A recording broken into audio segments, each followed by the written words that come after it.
Hello दोस्त। स्वागत करते हैं आपको एक बार फिर से इस छोटे से यूट्यूब चैनल पार्थ फिजिक्स पर। और आज का ये वीडियो स्पेशली उन बच्चों के लिए है जो बोर्ड के एग्ज़ाम का तैयारी कर रहे हैं, जिनका कल से एग्ज़ाम होने वाला है। देखिए, जो बच्चे एग्ज़ाम का तैयारी करते हैं, किसी भी एग्ज़ाम, मैं सिर्फ बोर्ड एग्ज़ाम की बात नहीं कर रहा, चाहे वो कॉम्पिटेटिव एग्ज़ाम हो या फिर बोर्ड एग्ज़ाम हो, हर बच्चों के मन में हमेशा डाउट रहता है, हमेशा डर बना रहता है कि जब वो एग्जामिनेशन हॉल में जाएंगे, जब क्वेश्चन पेपर उनके सामने आएगा, क्वेश्चंस आएंगे, तो क्या वो क्वेश्चंस, हम जो क्वेश्चन तैयार करके घर से जा रहे हैं, क्या वही क्वेश्चन आएंगे क्या, या दूसरा क्वेश्चन आएगा। और ये जो मन में जो डाउट होता है ना, यही बच्चों के अंदर डर पैदा करता है। दोस्त, इस डर को खत्म करना है। सबसे पहले मैंने जितने भी बच्चों को पढ़ाया है, सबसे पहले मैं फिजिक्स पढ़ाता हूँ, और जितने भी बच्चे मुझसे फिजिक्स पढ़े हैं, स्पेशली 12th के, उनके मन में डाउट नहीं होना चाहिए, क्योंकि मैंने उनको अच्छे तरीके से पढ़ाया है और हर एक क्वेश्चंस अच्छे से, मतलब कि कौन किस टॉपिक से कैसा क्वेश्चन आएगा, सब तरीके के उनको हमने हर डिटेल में बताया है, सब चीज़। कहने का मतलब क्या है कि आपके अंदर हर डेफिनेटली आप कितना भी बढ़िया से पढ़ के जाइए, आपके अंदर एक डर रहता ही है। उस डर को खत्म करने का सिर्फ और सिर्फ एक तरीका है, और वो होता है कि टीचर आपसे कुछ बातें कहे एग्जामिनेशन के से रिलेटेड, तो आपका मन हल्का होता है और लगता है कि नहीं, टीचर जो बोल रहे हैं सही बोल रहे हैं, और ऐसा ही होता है। और डेफिनेटली जो टीचर बोलते हैं वो सही होता है, वैसा ही एग्जामिनेशन होता है। देखिए, हमें डर इसलिए होता है ना कि एग्ज़ाम का लेवल क्या होगा, एग्ज़ाम कैसा होगा, एग्ज़ाम बहुत टफ होगा या एग्ज़ाम का लेवल लो रहेगा। एग्ज़ाम का लेवल लो रहेगा तो हम खुश होते हैं, और वही एग्ज़ाम का लेवल थोड़ा सा टफ होता है तो हम दुखी होते हैं कि पता नहीं कैसा क्वेश्चन आ गया, आउट ऑफ सिलेबस क्वेश्चन आ गया। बट एग्ज़ाम का लेवल हाई हो या लो हो, एग्जामिनेशन का जो क्वेश्चन होता है आउट ऑफ सिलेबस नहीं होता है, सिलेबस के अंदर ही होता है। बस आपको हल्का सा थोड़ा सा पहचानने की ज़रूरत होती है। और हमें आउट ऑफ सिलेबस क्यों लगता है, क्योंकि हमने जो क्वेश्चंस तैयार करके गए हैं वहाँ पे सिर्फ और सिर्फ लो लेवल के क्वेश्चंस तैयार करके गए हैं, और हम ये एक्सपेक्ट करते हैं कि वही क्वेश्चंस आएंगे एग्जामिनेशन में। हम हाई लेवल के क्वेश्चन को तैयार करके नहीं जाते हैं, कारण यही है। और वो क्वेश्चन आ जाता है हाई लेवल का तो हमें लगता है कि वो आउट ऑफ सिलेबस क्वेश्चन है, बट ऐसा नहीं है। आपने उस क्वेश्चन का तैयारी करके नहीं गया है, इसलिए आपको लग रहा है कि अरे ये क्वेश्चन मतलब कि टफ है, ये क्वेश्चन आउट ऑफ सिलेबस है, ये तो हमने पढ़ा ही नहीं। देखिए, पढ़े नहीं है वो बात की बात है। देखिए, जब आप तैयारी करते हैं, और देखिए सबसे पहले देखिए, डर, अगर आपके दिल में डर है, आपके दिमाग में डर है, तो आप अगर एग्जामिनेशन हॉल में चले गए, क्वेश्चन पेपर आपके सामने आ गया, और अगर आपके मन में डर है, तो डेफिनेटली आसान से आसान क्वेश्चन भी आप गलत करके आइएगा। और ये बात सही है, ये बात फैक्ट है, ये बात सच है। तो इस डर को दूर करने के लिए एक चीज होता है, और एग्जाम के मतलब कहने का मतलब है कि उस स्ट्रैटेजी को शायद आप अपनाएंगे तो हो सकता है कि आप एग्जामिनेशन में डरे नहीं। देखिए, एग्जामिनेशन में जाने से पहले, एग्जामिनेशन हॉल में जाने से पहले, क्वेश्चन पेपर मिलने से पहले सबका दिल एकदम, मतलब ये जो हार्ट रेट होता है वो बहुत बढ़ जाता है। तो वो बढ़ना कोई बहुत बड़ी बात नहीं है, वो सब सारे स्टूडेंट का बढ़ता है, सिर्फ आप ही का नहीं बढ़ेगा, वो जितने भी एग्ज़ाम देने जाएंगे वो सबका बढ़ता है। बस वो हार्ट रेट तब तक रहता है जब तक क्वेश्चन पेपर सामने नहीं आ जाता है। जब क्वेश्चन पेपर सामने आ जाता है, कॉपी सामने आ जाता है, अपना रोल नंबर, रोल कोड, अपना नाम पता सब भरते भरते थोड़ा सा मन, थोड़ा सा ऐसा लगने लगता है कि हाँ, थोड़ा सा फीलिंग बेटर आता है, और थोड़ा सा रिलैक्स हम महसूस करते हैं। आपको एग्ज़ाम से पहले 15 मिनट टाइम दिया जाता है, उस समय आपको क्वेश्चन दे दिया जाएगा, और उतने समय में आपको अपना देख लेना होता है कि आप अपना नाम भर लीजिए। वैसे तो आजकल नाम भरने वाला मतलब कि आ नहीं रहा है, सब आपका फ़ोटो, आपका नाम लिखा हुआ सब आ रहा है, तो वो कॉपी आपके रोल कोड के हिसाब से दिया जा रहा है, यानी कि आपको ज़्यादा झंझट करने की ज़रूरत नहीं है। कहने का मतलब क्या है, अब इस डर को देखिए, उतना से तो डर खत्म नहीं होगा। डर जैसे ही देखिए, डर कब आता है और ज़्यादा डर, डर तब लगता है ना जब वो जो एग्ज़ाम में क्वेश्चन पेपर लेकर के आता है। जैसे ही क्वेश्चन पेपर हमारे क्लास में इंटर करता है ना, तो हाथ में उसके क्वेश्चन देख करके और ज़्यादा डर लगता है कि अरे क्वेश्चन आ गया, कैसा क्वेश्चन आया होगा, किस लेवल का हो आया होगा, बस 2 मिनट में हमारे पास सामने आएगा क्वेश्चन, हमको सॉल्व करना है। तो वहाँ पे थोड़ा सा और ये हार्ट जो रेट होता है ना, थोड़ा सा बढ़ जाता है। तो इसको कंट्रोल करना है, बढ़ेगा डेफिनेटली, कोई दिक्कत नहीं है, बढ़ेगा ठीक है। लेकिन जैसे ही क्वेश्चन आया ना, तो उस क्वेश्चन को देख करके इस हार्ट रेट को आपको कंट्रोल करना है।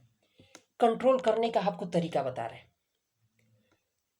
चाहे आप 12th के एग्जाम दे रहे हो या आप 10th का एग्जाम दीजिएगा, ये हर दोनों एग्जामिनेशन में ये बात लागू होगा। देखिए, क्वेश्चन जो होता है ना, क्वेश्चन पेपर जो क्वेश्चन सेट किया जाता है, तो वो 3 आधार पे क्वेश्चन सेट किए जाते हैं, और ये तीनों तरीके आपको पता होगा तो डेफिनेटली आपको ज़्यादा डर नहीं लगेगा। देखिए, 3 क्वेश्चंस कैसे होते हैं, एक तो हार्ड होता है, एक क्वेश्चंस यानी सेट करने वाला जो होता है वो 3 प्रकार के क्वेश्चंस को सेट करता है। एक होता है हार्ड, एक होता है नॉर्मल, और एक होता है इजी। यानी कि आपके एग्जामिनेशन में जो क्वेश्चन सेट किए जाएंगे, उस क्वेश्चन पेपर में जो क्वेश्चंस होंगे वो 3 ही प्रकार का होगा। एक तो होगा हार्ड, एक होगा नॉर्मल, और एक होगा इजी। हार्ड हार्ड वैसे क्वेश्चन होंगे जिसको बनाने में आपको टाइम लगेगा, कुछ ज़्यादा मेहनत करना पड़ेगा। नॉर्मल थोड़ा सा एफर्ट लगाएंगे, क्वेश्चन बन जाएगा। और इजी जो होता है ना, इजी क्वेश्चन यानी कि देखते देखते उसका आंसर पता होता है, यानी देखे उसका आंसर पता है। अब देखिए होता क्या है, अब एग्जामिनेशन में हॉल में जब आप बैठे हैं एग्जाम दे रहे हैं, तो ये कोई बाउंडेशन थोड़ी होता है कि आपको पहला ही क्वेश्चन सॉल्व करना है। आपको जो क्वेश्चन आ रहा है, हमको पहला नहीं रहा है, हमको पांचवा आ रहा है क्वेश्चन, तो हम पांचवा बनाएंगे। हमको पांचवा नहीं, छठा क्वेश्चन आ रहा है, तो हम छठा बनाएंगे। हम देखेंगे उस 10 के मतलब जितना क्वेश्चन है उसमें से कौन सा क्वेश्चन हमको आ रहा है, हम सबसे पहले वही सॉल्व करेंगे। तो कहने का मतलब है, देखिए अब एग्जामिनेशन का लेवल कहाँ होगा। देखिए, अगर ये जो नॉर्मल और इजी क्वेश्चंस का रेशियो अगर ज़्यादा हुआ, नॉर्मल और इजी क्वेश्चंस का रेशियो अगर क्वेश्चन पेपर में ज़्यादा हुआ, तो हमको एग्जामिनेशन बोलते हैं, यानी कि एग्ज़ाम का जो कहते हैं कि वो लेवल थोड़ा लो है। अगर हार्ड क्वेश्चन का रेशियो ज़्यादा हुआ, यानी कि मेजॉरिटी क्वेश्चन हार्ड ज़्यादा है, तो हम कहते हैं कि एग्जामिनेशन थोड़ा डिफिकल्ट हुआ। देखिए, कोई भी एग्ज़ाम, देखिए कोई कितना भी मुश्किल एग्ज़ाम हो, कितना भी डिफिकल्ट एग्ज़ाम हुआ हो, कितना भी टफ एग्ज़ाम हुआ हो, उसमें कहने का मतलब है कि उसमें आपका नॉर्मल क्वेश्चन भी होगा और इजी क्वेश्चन भी होगा। इजी यानी जिसको देखते ही आंसर पता हो कि अरे इसका आंसर तो यही होना है। और एक होता है नॉर्मल, थोड़ा सा मेहनत करेंगे बन जाएगा। देखिए, पहले जब अगर आपके मन में डर है और आप एग्जामिनेशन में गए और वो क्वेश्चन पेपर सामने आया, तो आपके मन में अगर डर है, तो वो जो नॉर्मल क्वेश्चन है ना, आप वो भी नहीं बनाइएगा।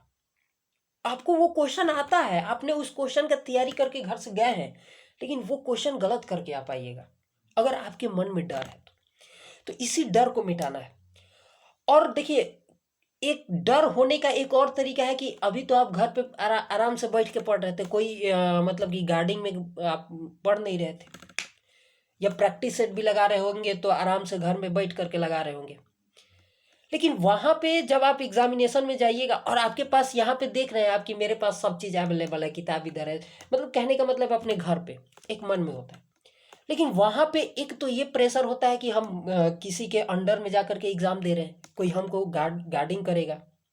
अगर हम कहीं पे पकड़े गए चीट करते हुए तो हमारा एग्जामिनेशन रद्द हो सकता है ना।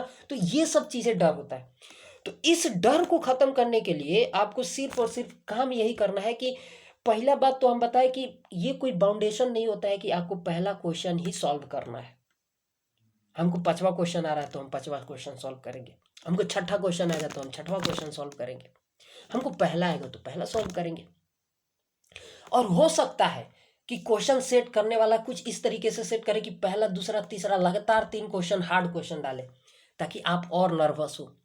अगर आपके अंदर नर्वसनेस बढ़ेगा ना, तो ये इजी क्वेश्चन भी आप गलत करिएगा। तो वही इस नर्वस नहीं होना, एग्जामिनेशन हॉल में नर्वस होना ही नहीं है। और नर्वस ना होने का तरीका है कि हमको पहला क्वेश्चन पहले रीड करेंगे, क्वेश्चन रीड करेंगे, ऊपर ही रीड करेंगे, समझ में आए ना आए डजंट मैटर, वो मैटर नहीं करता। पहले पहला क्वेश्चन पढ़ेंगे, देखिए दूसरा क्वेश्चन पढ़ेंगे, पढ़ते पढ़ते पता चल जाएगा कि इसका आंसर इसका आंसर हमको पता है, इसका आंसर नहीं पता है। पढ़ते पढ़ते यानी कि पढ़ते जाइए 10 क्वेश्चन पढ़िए, 20 क्वेश्चन पढ़िए। अरे 20 क्वेश्चन में एक क्वेश्चन तो ऐसा मिलेगा जिसका आंसर देखते ही पता है। तो जिसका आंसर आपको, जिस क्वेश्चन का आंसर देखते ही पता है, सबसे पहले उसी क्वेश्चन को टिक करिए और उस क्वेश्चन को टिक करिए, फिर आगे बढ़िए, फिर आगे बढ़ते जाइए। मैं कहने का मतलब है इजी क्वेश्चन को ढूंढिए, इजी वाले क्वेश्चन को। 3 कैटेगरीज है ना क्वेश्चन का, हार्ड, नॉर्मल और इजी। तो इजी क्वेश्चन को ढूंढिए, इजी क्वेश्चन जिसका आंसर आपको दिमाग में पहले से सेट है, उस क्वेश्चन को ढूंढिए। अगर मान के चलिए कि 50 गो ऑब्जेक्टिव में आपने 10 इजी क्वेश्चंस टिक लगा लिए, 10 इजी क्वेश्चंस आपने टिक लगाया, यानी कि 10 क्वेश्चन का आपको आंसर पहले से पता था देखते ही क्वेश्चन। तो होगा क्या ना कि आपके अंदर एक कॉन्फिडेंस बढ़ेगा, अरे हमसे क्वेश्चन बन रहा है, यानी कि आपके अंदर एक कॉन्फिडेंस आएगा और डर कम होगा। जब कॉन्फिडेंस अंदर से आता है तो देखिए ये एक बहुत ही कहने का मतलब है अजीब का रिलेशन है कि आपके अंदर अगर कॉन्फिडेंस बढ़ेगा, डर कम होता है। डर कम करने का सिर्फ और सिर्फ एक ही तरीका है, अपने कॉन्फिडेंस लेवल को हाई कर लीजिए। जिस दिन कॉन्फिडेंस लेवल हाई हो जाएगा, उस दिन आपके अंदर से डर खत्म हो जाएगा। और जिस दिन आपको डर खत्म हो गया, फिर आपको आगे बढ़ने से दुनिया में कोई ताकत नहीं रोक सकता है। तो आपके आपके अंदर का वो जो डर है उसी को मिटाना है, और ये डर मिटेगा आपके अंदर के कॉन्फिडेंस से। और कॉन्फिडेंस आएगा कहाँ से? प्रैक्टिस से। जितना ज़्यादा प्रैक्टिस करिएगा, तो वहाँ पे 10 क्वेश्चन आपने देखा कि अरे 10 क्वेश्चन तो हमने बड़े आसानी से बना लिया, तो आपके अंदर से वो जो डर था ना, वो डर खत्म होगा। और डर खत्म होगा और साथ साथ ऐसा लगेगा ना कि हम जो एग्जाम दे रहे हैं ना, वो किसी एग्जामिनेशन हॉल में बैठ के नहीं दे रहे हैं, हम घर पे बैठ के दे रहे हैं। जब क्वेश्चन बनने लगता है तो अंदर से ये भी फीलिंग आता है कि ये जितने भी क्वेश्चन है ना, ऐसा लगेगा कि हमने घर पे सॉल्व किया था। और ऐसा लगेगा कि एग्जाम हम एग्जामिनेशन हॉल में ना दे करके हम अपने रूम में बैठ के दे रहे हैं।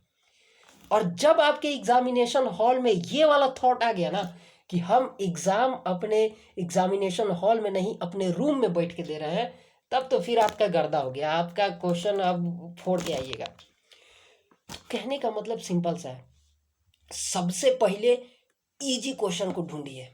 इजी क्वेश्चन कौन है? इजी क्वेश्चन यानी कि वैसे क्वेश्चंस जिसको देखते ही आपको आंसर पता हो, और उसको टिक करते जाइए। जब उसको पता कर, जैसे मान के चलिए कि 5 क्वेश्चन देखे, 5 क्वेश्चन में से कुछ भी समझ में नहीं है, जैसे ही 6वां क्वेश्चन देखे हमको पता चला कि अरे इसका तो आंसर सी होगा, ये होगा, जो भी आपने लगाया तुरंत टिक लगाया, आगे बढ़ गए। फिर आगे भी मिला ऐसे ही। तो जब इतने 10-15 क्वेश्चंस जो इजी थे आप लगा करके फिर पहले 5 क्वेश्चन पे आइएगा ना, तो आप देखिएगा कि अरे, फिर देखिए क्वेश्चन पढ़िएगा ना तो क्वेश्चन में समझ में आ जाएगा, और कहिएगा कि अरे यही क्वेश्चन था, ये क्वेश्चन हम छोड़ के जा रहे थे, कितना आसान क्वेश्चन है। फिर उस पर थोड़ा सा पेन चलाइएगा, आंसर सामने निकल गया, टिक मार दीजिएगा। फिर कहेगा कि अरे यो क्वेश्चन बनने लगा। कहने का मतलब है सबसे पहले इजी क्वेश्चन को पकड़ना है, इजी क्वेश्चन सॉल्व करना है। इजी क्वेश्चन सॉल्व हुआ, बनाए, कॉन्फिडेंस लेवल बढ़ेगा, और कॉन्फिडेंस लेवल बढ़ेगा तो डर खत्म होगा, और डर खत्म होगा तो नॉर्मल क्वेश्चन ऑटोमेटिक बनने लगेगा, खुद पे खुद बनेगा। और जब नॉर्मल क्वेश्चन बनने लगेगा ना, तो जब नॉर्मल क्वेश्चन बनेगा ना तो आपका कॉन्फिडेंस और बढ़ेगा, और कॉन्फिडेंस और बढ़ेगा तो आपका डर और कम होगा। और जब डर और कम होगा ना, तो आप यकीन मानिए कि वो मुश्किल क्वेश्चन भी आप सॉल्व करके आइएगा। ये होता है कॉन्फिडेंस लेवल। तो सबसे पहला काम यही करना है कि एग्जामिनेशन जो भी जितने भी इस दुनिया में जितने एग्जाम होते हैं, इस दुनिया की मैं बात कर रहा हूँ, इस दुनिया में जितने भी एग्जाम होते हैं उस एग्जाम का जो एग्जाम पेपर होता है, सॉरी, जो क्वेश्चन पेपर होता है, उस क्वेश्चन पेपर में 3 ही टाइप के क्वेश्चन सेट किए जाते हैं, हार्ड, नॉर्मल और इजी। अब कोई पेपर बहुत ज़्यादा मुश्किल होता है, इसका मतलब उसमें मेजॉरिटी ऑफ हार्ड क्वेश्चंस ज़्यादा है। मेजॉरिटी में कौन है? हार्ड क्वेश्चन और नॉर्मल क्वेश्चन। और पेपर इजी है, इसका मतलब मेजॉरिटी ऑफ यानी कि इजी क्वेश्चन ज़्यादा है, यानी मेजॉरिटी में कौन है? इजी क्वेश्चन और नॉर्मल क्वेश्चन। तो कहने का मतलब है कोई एग्जामिनेशन हार्ड और मुश्किल इन्हीं 3 क्वेश्चन पे डिपेंड करता है। जिसमें हार्ड क्वेश्चंस ज़्यादा होंगे वो एग्जामिनेशन हार्ड होगा, और जिसमें हार्ड क्वेश्चंस कम होंगे वो एग्जामिनेशन ईजी होगा। और मैं तो यही देखता हूँ कि पढ़ने वाले लड़कों के लिए हार्ड एग्जामिन होना ही सही है ना, क्योंकि इजी क्वेश्चन आएगा तो कोई भी पास हो सकता है, और हार्ड क्वेश्चन में वही पास होगा जो पढ़ेगा। तो पढ़ने वाले स्टूडेंट के लिए हार्ड एग्ज़ाम होना ही, यानी कि आप पढ़ने वाले स्टूडेंट हैं तो आप सोचिएगा ये कि एग्जामिनेशन हल्का टफ रहे। और देखिए ये बिहार बोर्ड का एग्ज़ाम है ना, और बिहार बोर्ड पे हम लोग भरोसा नहीं करते कि कब कैसा क्वेश्चन आ जाएगा। एक तो ये भी कारण है कि हमारे अंदर डर रहता है, कब ये क्वेश्चन हाई कर देगा, कब क्वेश्चन लो कर देगा। तो सभी को एक बार फिर बोलेंगे कि एग्ज़ाम का तैयारी बढ़िया से करिए, और एक बार फिर बोलेंगे आपको एग्जामिनेशन की तैयारी करते हुए कि आप जाइए एग्ज़ाम में, और मेरे तरफ से ऑल द बेस्ट, और आप जा कर के एग्ज़ाम में अच्छा कीजिए। और जितने भी हमसे पढ़े हुए स्टूडेंट हैं उनको हम हर एक क्वेश्चन सॉल्व करा चुके हैं, चाहे वो 9th चाहे वो 10th के स्टूडेंट हो चाहे 12th के हो। तो आप जाइए वहाँ पे एग्ज़ाम का आपका अच्छा से तैयारी हुआ है। जो हमारे क्लास में ध्यान से बैठ के पढ़े हैं उनको हर एक क्वेश्चन का आंसर हम क्लास में डिस्कस किए हैं, और सबको बहुत आसान तरीके से बताने का प्रयास किए हैं। और आपके कॉपी में भी वो क्वेश्चन होगा, तो उस सारे क्वेश्चंस को आपको रेडी करना है और जाकर के एग्ज़ाम देना है। तो एक बार फिर से ऑल द वेरी बेस्ट, और जाइए आप बहुत अच्छा कीजिए एग्जामिनेशन में, सारे एग्ज़ाम को फोड़ गए। अब बात कर लेते हैं थोड़ा सा 12 वाले स्टूडेंट्स को।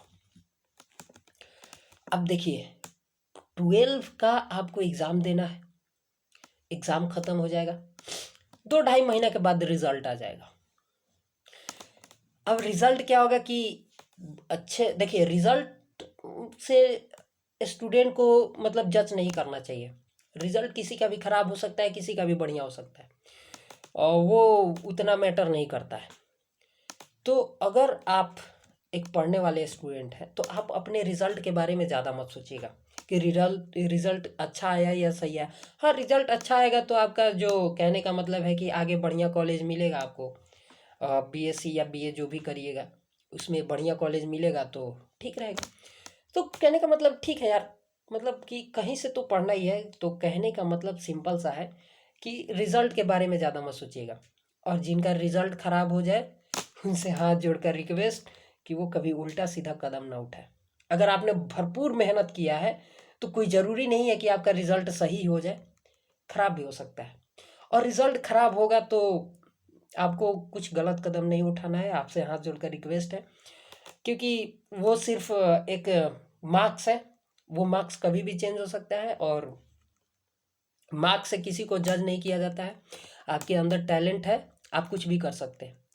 तो कहने का मतलब यही है कि जो 12th के बच्चे हैं रिजल्ट निकलेगा, और उसके बाद असली पढ़ाई तब उनका स्टार्ट होगा। किसी भी स्टूडेंट का असली पढ़ाई 12 पास करने के बाद ही स्टार्ट होता है, क्योंकि अब उनको क्या है कि कंपटीशन फेस करना है। यानी कि अगर क्या कंपटीशन फेस यानी कॉम्पिटेटिव एग्जाम का तैयारी कीजिएगा, किसी प्रतियोगी परीक्षा का तैयारी कीजिएगा, और उसमें आपको बच्चों को हराना है, बच्चों को पीछे छोड़ करके आगे बढ़ना है।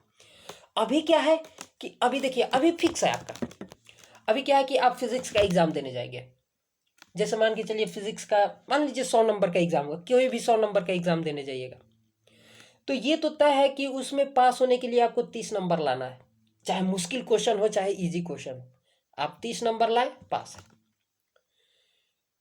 चाहे और ये 30 नंबर इस बात पे भी डिपेंड नहीं करता कि स्टूडेंट कितने है ना, कितने भी स्टूडेंट हो, किसी से कोई मतलब नहीं है, आपको तो सिर्फ 30 नंबर लाना है, 30 नंबर लाए पास है।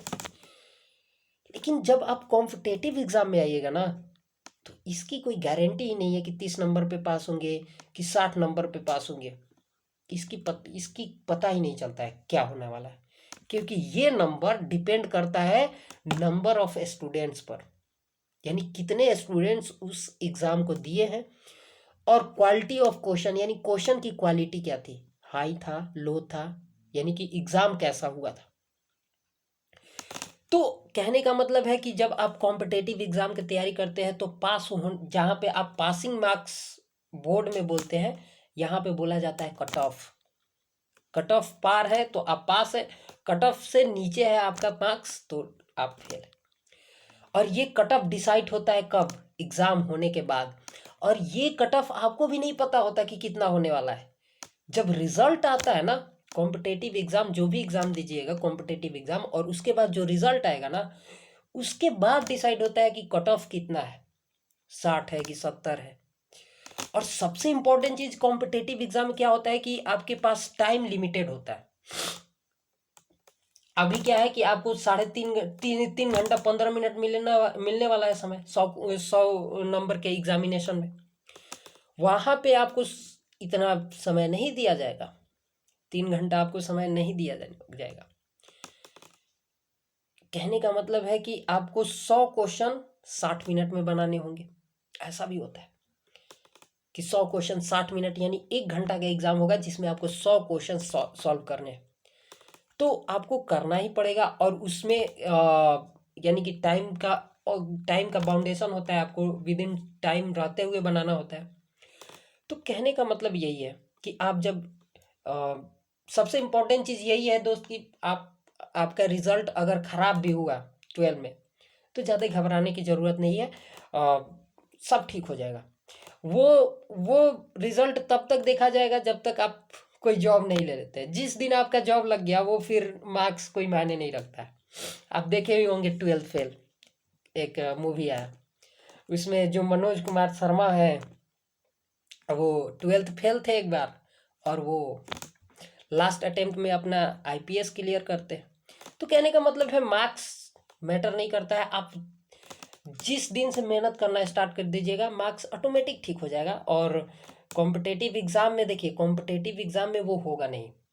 कॉम्पिटेटिव एग्जाम में अगर आपने मेहनत किया है, मार्क्स आना ही आना है, ना का सवाल नहीं है कि नहीं आएगा। हाँ, वो अलग बात है कि एग्ज़ाम देने गए तो हो सकता है कि एग्जामिनेशन हॉल में आपका तबीयत खराब हो गया, आपने तैयारी अच्छा से करा, एग्जामिनेशन हॉल में आपका तबीयत खराब हो गया, तो वो सब संभावनाएं हैं, कुछ भी हो सकता है ना। लेकिन आपने अगर ईमानदारी से मेहनत करा है, ईमानदारी सच्चे दिल से मेहनत करी है, और आपने गया एग्ज़ाम देने, तो वो ज़्यादा चांस है कि आपका एग्जामिनेशन बढ़िया ही जाएगा। और अगर एग्ज़ाम बढ़िया गया तो और क्या ही कहना। सभी का ये होता है कि जो हम एग्ज़ाम देने जा रहे हैं वो एग्ज़ाम अच्छा जाए। तो ऑल द बेस्ट आप सभी को, और स्पेशली 12th के स्टूडेंट्स को, क्योंकि उनके ऊपर एक अलग ही जिम्मेवारी आने वाली है। क्योंकि अभी तक उनके सर पे अभी क्या है ना, कि अभी उनको लग रहा होगा कि मस्त एकदम 12th का एग्ज़ाम देंगे और छुट्टी मिलेगा, खूब घूमेंगे फिरेंगे, ऐश करेंगे, सब ठीक। लेकिन ऐसा नहीं होगा, ऐसा सिर्फ आप दूर से देख रहे हैं। जब 12th का एग्ज़ाम दे करके कॉम्पिटेटिव एग्ज़ाम का तैयारी करने के लिए कहीं जाइएगा ना बाहर, और फिर बाहर छुट्टी, जब कोचिंग का छुट्टी होगा और वापस घर आइएगा ना, तो घर वाले पूछेंगे कि अब कितना दिन में आपका सिलेक्शन होगा। और घर वाले तो छोड़िए ही छोड़िए, आपके बगल वाले भी आपको ताना देंगे, पड़ोस वाले, कि देखिए ये कॉम्पिटेटिव एग्ज़ाम का तैयारी करने पटना दिल्ली कहीं कहीं भी जाइए, तो उनको तो पता चल ही जाएगा कि आप कहाँ गए हैं, तो वो आपको ताना देंगे। तो उस ताना को सहना है, उस ताना को जवाब नहीं देना है। उस ताना का जवाब उस दिन होगा जिस दिन आपका सिलेक्शन, फाइनल सिलेक्शन होगा और आप किसी गवर्नमेंट जॉब में चले जाएंगे। तो कहने का मतलब यही है कि जो 12th का एग्ज़ाम दे रहे हैं उनके ऊपर एक अलग जिम्मेवारी आने वाली है, जिस जिम्मेवारी से वो बिल्कुल अनजान है, उनको पता ही नहीं है कि ऐसा भी होता है क्या। अभी फर्स्ट क्लास मस्त लाइफ कट रहा होगा, एकदम ज़बरदस्त लाइफ, कितना खूबसूरत लग रहा होगा, लेकिन 12th के बाद ये लाइफ ना खूबसूरत नहीं लगने वाला है। हाँ, खूबसूरत तब लगेगा जब आप उसको खूबसूरत बनाइएगा और उन सब ताने को जवाब देने के लिए रेडी रहिएगा। और अपने घर, कहने का मतलब है घर से भी प्रेशर होता है। और कॉम्पिटिटिव एग्ज़ाम में कहने का मतलब वही है कि एक तो आपको अलग ही प्रेशर रहता है कॉम्पिटिटिव एग्ज़ाम में। एक तो एग्ज़ाम का प्रेशर आता है, ऊपर से घर का प्रेशर होता है, पता नहीं कब सिलेक्शन होगा, इसका सिलेक्शन होगा भी कि नहीं होगा, पता नहीं इसका नौकरी लगेगा कि नहीं लगेगा, पता नहीं तैयारी करता है कि नहीं करता है, खाली पैसा मांगता है घर से, है ना। और वो समय आ जाता है जब आप 22, 25, 26 क्रॉस कर जाते हैं, आपका एज 26 क्रॉस कर जाता है, तो फिर वो एज आपको घर से, एक ऐसा एज आ जाता है ना वो, कि उस समय आपको घर पे पैसा देने का मन करता है, लेकिन आपके पास पैसा होता नहीं है कि दे, और घर से पैसा मांगने का मन नहीं करता है। ये वो समय होता है जिस कहने का मतलब आप समझ रहे होंगे। कहने का मतलब ये है कि वही वो 25 से ऊपर वाला एज, ये वो एज होता है जहाँ पे आपको घर से पैसा मांगने में भी शर्म आता है। किस तरह से पैसा मांगे? अगर एक शर्ट खरीदना है तो उसके लिए भी आपको घर से पैसा मांगना है, और फिर आप सोचते हैं कि कैसे मांगे घर से, पापा से पैसा।